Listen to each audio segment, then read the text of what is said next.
Hola queridos internautas, ¿cómo están?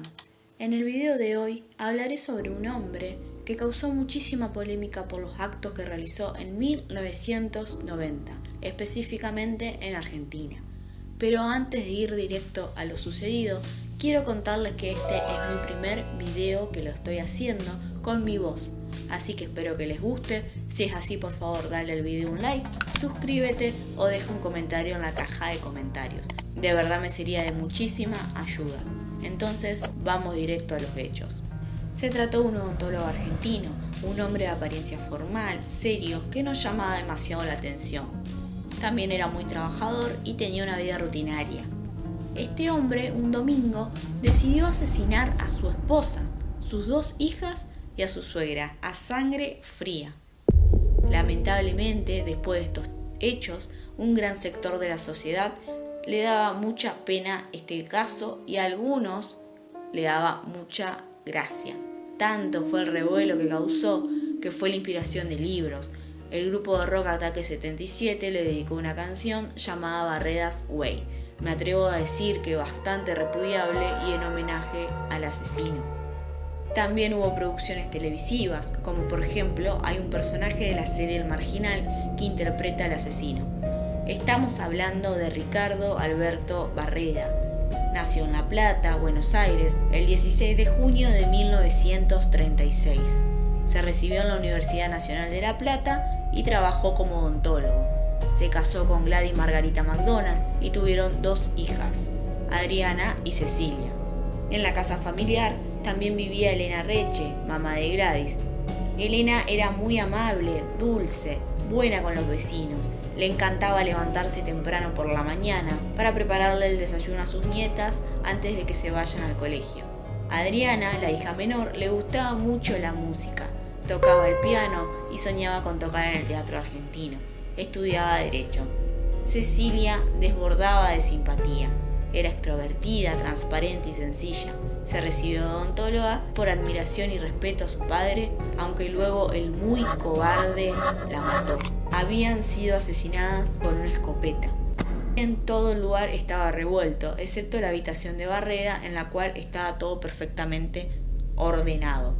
Los oficiales allí presentes, aparte de estar conmovidos por la escena, se encontraban extrañados de la frialdad que desprendía el odontólogo. Cuando ingresaron al hogar, él les dijo: "Ahí están los cuerpos", señalándolos, y se trataba nada más ni nada menos que de su hija Cecilia y de Adriana, que yacían sin vida a sus pies, y ni siquiera tenía los ojos llorosos. Al subcomisario Petty le parecía sospechosa toda esta situación y lo invitó a Barreda a su despacho. Petty, muy inteligente, lo invitó a sentarse en su escritorio y luego colocó el código penal sobre el mismo, abierto de par en par, justo en el artículo 34. El artículo 34 expresa lo siguiente: no son punibles, número 1, el que no haya podido en el momento del hecho, ya sea por insuficiencia de sus facultades, por alteraciones morbosas de las mismas o por su estado de inconsciencia, error o ignorancia de hecho no imputable, comprender la criminalidad del acto o dirigir sus acciones. Además, Petty sabía que 2 días antes de los hechos, el acusado había asistido a un curso de criminalística y también había practicado tiros contra un árbol. Tras la insistencia de Barreda por saber quién le había comentado al subcomisario todo esto, Petty solo le dice: "Yo le digo quién fue, con una sola condición, que me diga dónde está la escopeta con la que mató a su familia". Barreda agachó la cabeza y sin más dijo: "La tiré en Punta Lara". En la jerga machista se lo trataba de tonto. Algunos se referían a él como poco hombre, por limpiar su hogar y ser pulcro con su propio vestuario. Por eso, supuestamente, es que la esposa le decía Conchita, o sea, básicamente por ser un hombre funcional. Todo esto no se sabe a ciencia cierta si fue así, porque la única versión de los hechos que tenemos es del asesino, versión que, increíblemente, la sociedad y los medios eligieron creer. Así es como el asesino de 4 mujeres, para la mayoría fue un pobre hombre, que no aguantó más tantas injusticias, tanto maltrato y destrato, e incluso algunos medios trataban el tema como si él mismo no tuviera ninguna alternativa. Algunos hombres, los más misóginos, lo han llegado a tratar de héroe, Incluso en televisión, Barreda ha llegado a decir que sintió liberación cuando terminó de matarlas. En una entrevista con Chiche Helbrug dijo: "Estoy arrepentido, pero debido a las circunstancias que se fueron dando, lo volvería a hacer". Solo pocas personas creían que era un cruel asesino, sin corazón, y que había planeado esos asesinatos hace tiempo. Me parece una locura tan nefasta todo el circo mediático que armaron alrededor de este hecho. Por suerte la sociedad se civilizó muchísimo más y somos todos más conscientes, aunque aún nos falta un gran recorrido. Volviendo al juicio de Barreda, este dijo: "Entonces yo me había comprado un casco de esos de obreros de construcción. Voy a buscar el casco y encuentro que afuera del bajo escalera, entre una biblioteca y la puerta, estaba la escopeta parada. Los cartuchos estaban al lado en el suelo, en una caja, y así habían estado desde hacía mucho tiempo. Y ahí, bueno, fue extraño. Sentí como una fuerza que me impulsaba a tomarla. La tomo, voy hasta la cocina, donde estaba Adriana, y ahí disparo", diciendo que fue un ímpetu repentino el que lo llevó a disparar. Quería demostrar falsamente que su estado mental no era apto. También buscó que el magistrado crea que no planificó los asesinatos, situación que se descartó casi inmediatamente con la declaración del subcomisario Petty, que comentó y dio pruebas que Barreda había asistido a un curso de criminalística y realizó práctica de tiro. Primero mató a Gladys, su esposa, y luego rápidamente a Adriana. Tras los estruendos de los disparos, bajó de la habitación Elena, su suegra, de 86 años, a quien no dudó en dispararle. Un dato perturbador es que la misma Elena le había regalado años atrás esa escopeta. La última en acercarse fue Cecilia, a quien le disparó a 3 metros de distancia.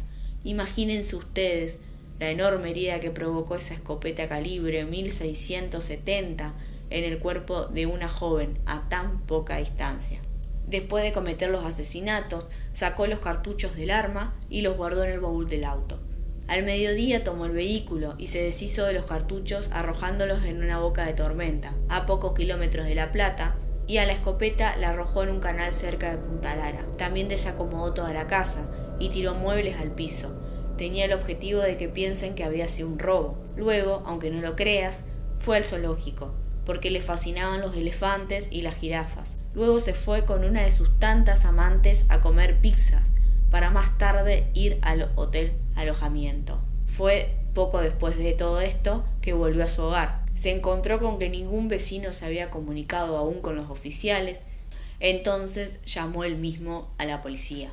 El 14 de agosto de 1995 se había corrido el retorcido rumor que violó a sus hijas, después de matarlas. Se decía que los peritos habían encontrado líquido seminal en los cadáveres de las mismas. Los psicólogos, haciendo su trabajo, conocieron y estudiaron la infancia de Barreda. Tuvo un padre muy violento que humillaba a su madre de múltiples formas, física y psicológicamente. Elio Linares, psicólogo y perito de la familia, llegó a la conclusión de que por su infancia, plasmada de traumas y violencia, Barreda había realizado este aberrante acto con sus hijas. La opinión de Linares fue desacreditada por otros peritos, que consideraban que Barreda no había hecho eso. Cuando hicieron las autopsias, se confirmó que el asesino no las había violado, así que solo se trató de un rumor. El psicólogo se basó en la premisa de que la violencia siempre genera más violencia, pero eso no es excusa para cometer crímenes terribles. Más tarde se supo por testigos que Barreda estaba muy enojado con sus dos hijas porque ambas tenían novio, a pesar de que ya eran mujeres adultas de 24 y 26 años. Por suerte fue condenado en 1995 a cadena perpetua, en homicidio calificado por el vínculo. Fue recluido en la prisión Unidad 9 de La Plata. Allí muchos presos lo trataron de ídolo, incluso se hizo muy amigo de un hombre que se encontraba preso hacía tiempo y él mismo lo protegía dentro de la cárcel. En 2008 le otorgaron prisión domiciliaria por buena conducta y fue a vivir a la casa de Berta, su pareja. La mujer lo salvó, ya que le brindó su hogar, pero Barreda no le devolvió más que insultos y reproches. Nunca fue agradecido con ella, la cual menospreciaba sin tapujos delante de todo el mundo, incluso delante de Rodolfo Palacios, escritor del libro Conchita, en donde se relatan los hechos y relata la vida del asesino. En esa oportunidad, el femicida la llama continuamente a Berta, Cho Cham, Rodolfo le preguntó si veía películas de Federico Bellini. Barreda contestó: Cho-Chan no las entendería nunca. Miguel Maldonado, psicólogo forense, fue muy claro y contundente. Él dijo en el juicio que volvería a cometer la matanza en iguales circunstancias. Berta terminó denunciándolo, ayudada por su familia.